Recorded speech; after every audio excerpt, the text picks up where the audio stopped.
Welcome to The Journalist. The Israeli armed forces have taken the war in the Gaza Strip to a whole new level, launching a fierce ground offensive operation in the northern part of the territory, as well as in the southern settlements, particularly Khan Yunis. In addition to the dual-directional ground offensive operations, the Israeli army has also carried out sudden midnight raids in the West Bank and East Jerusalem, areas where Hamas and terrorist organizations such as Islamic Jihad have widespread supporters. All these activities have shattered the Hamas terrorist organization's guard in both Gaza and the West Bank, and paved the way for IDF forces to discover the terrorist organization's largest production facilities in these two settlements. Indeed, these terrorist sources discovered by the IDF are the largest production facilities for weapons, missiles, bombs, and other military equipment since the beginning of the war. First, we will discuss how Israel's north-south ground offensive in Gaza surprisingly infiltrated Hamas's most strategic terror source. Hamas, which was caught off guard by Israel's ground offensive operations in southern Gaza, was subjected to an unexpected siege. This was one of the northern Gaza settlements in the areas of the Strip close to Jabalia. IDF units, supported by the Shin Bet, Israel's domestic intelligence service, captured strategic data from Hamas's largest missile production facility in northern Gaza. In response, units of the 460th Armored Brigade and the 50th Battalion of the Nahal Brigade entered from northern Gaza with main battle tanks and armored vehicles and surrounded the largest missile production facility in the area. This facility was located right near a health clinic and a school. So, again, not surprisingly, Hamas has turned civilian structures into a facility to generate resources for its terrorist activities. It also turns out that this facility, which covers a large area in northern Gaza, is one of the terrorist organization's most important sources for prolonging the war. After obtaining the coordinates of this facility, the IDF launched operations to capture the largest production facility in Gaza. The terrorist organization's operation against the production facility was the most critical operation carried out by the IDF since the ceasefire. Troops from the 460th Armored Brigade and soldiers from the Nahal Brigade clashed for hours with Hamas terrorists in an attempt to capture this major missile production facility. After fierce clashes, the terrorists had no choice but to retreat, leaving the IDF forces in control of the facility. IDF troops advanced in a controlled manner and took their first steps into the facility. The first images from the largest weapons and missile production facility ever captured created a bombshell effect on the agenda. Troops from the 460th Armored Brigade and soldiers from the Nahal Brigade removed J-90 and M-75 rockets from the terrorist organization's facility. IDF forces confiscated dozens of such rockets and sent them to Israel for investigation. Other munitions from Hamas's largest missile production facility were also jaw-dropping. Other terror resources confiscated by IDF forces included hundreds of RPGs, dozens of anti-tank missiles, dozens of explosives, long-range rockets, dozens of grenades, and several drones. Some of this ammunition was sent to Israel for research.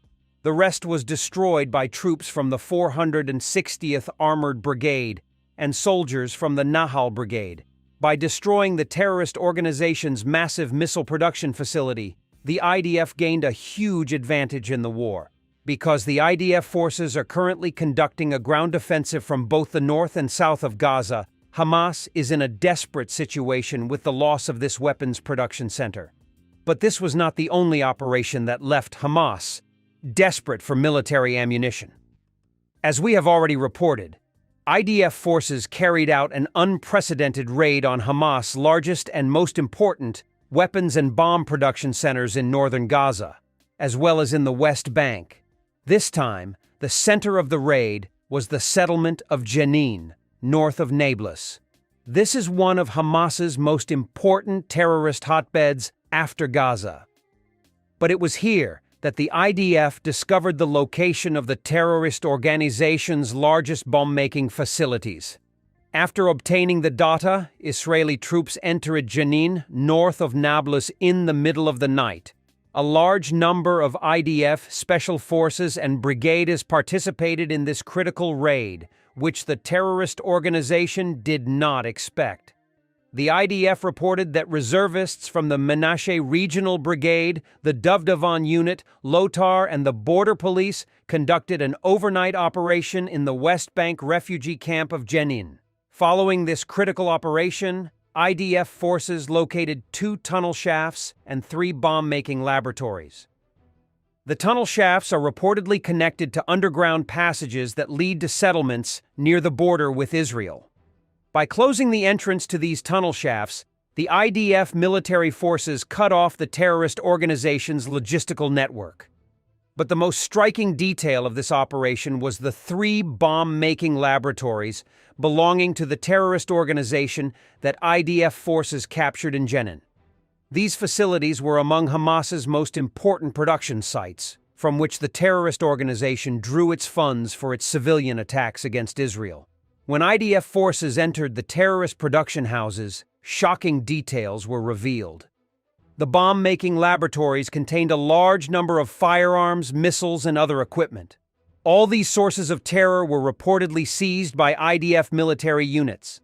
The seizure of these sources has prevented Hamas from launching civilian attacks against Israel. In this way, the IDF has eliminated a major threat.